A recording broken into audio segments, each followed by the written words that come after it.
السلام علیکم.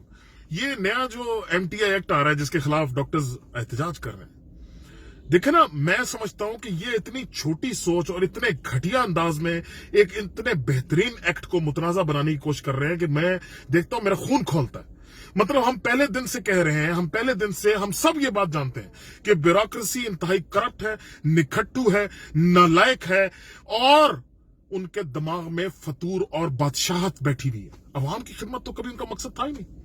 دیکھیں نا، صحت جیسا شعبہ جس کا ڈائریکٹ تعلق ہے غریب بندے کے ساتھ، اس کو خان یہ چاہ رہا ہے، ہماری حکومت یہ چاہ رہی ہے کہ بیوروکریسی کے چنگل سے نکال کے اس کو آزاد کر دیا جائے تاکہ وہ اپنے فیصلے خود کرے.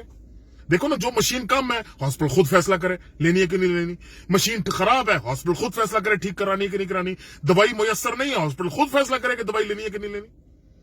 نہ گورنمنٹ جو ہے اس ایکٹ کے تحت ہسپتالوں کی فنڈنگ روک رہی ہے، نہ ان ڈاکٹر حرام خور جو یہ احتجاج کر رہے ہیں، نہ ان کے جو ہے نا پینشنوں کو کچھ کہہ رہی ہے، نہ ان کی تنخواہوں کو کچھ کہہ رہی ہے. ان کو آپشن دے رہی ہے کہ بھائی تم پرانے طریقے سے چلنا چاہتے ہو، تمہارا وہی نظام چلتا رہے گا، ہم نہیں چھیڑیں گے. تم نئے طریقے میں آنا چاہتے ہو، بسم اللہ. ٹھیک ہے نا. نہ علاج عوام کے لیے مہنگا ہوگا، نہ اس فیس مہنگی ہوگی، نہ ٹیسٹ مہنگے ہوگا، کچھ مہنگا نہیں ہوگا.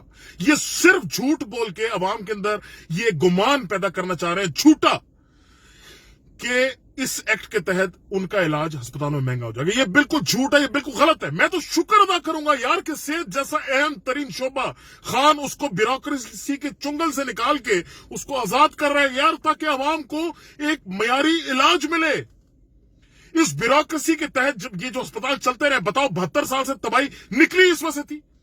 کیونکہ عوام کو کا علاج کرنا تو ان کی کبھی ترجیح تھی نہیں.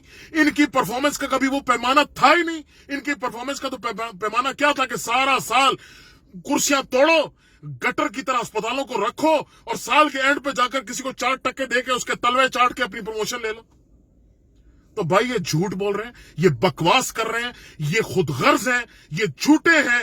جو حکومت نے ایم ٹی اے ایکٹ کا فیصلہ کیا ہے، بہترین فیصلہ ہے، اس میں عوام کا بھلا ہے، اور یہ بالکل واپس نہیں لینا چاہیے.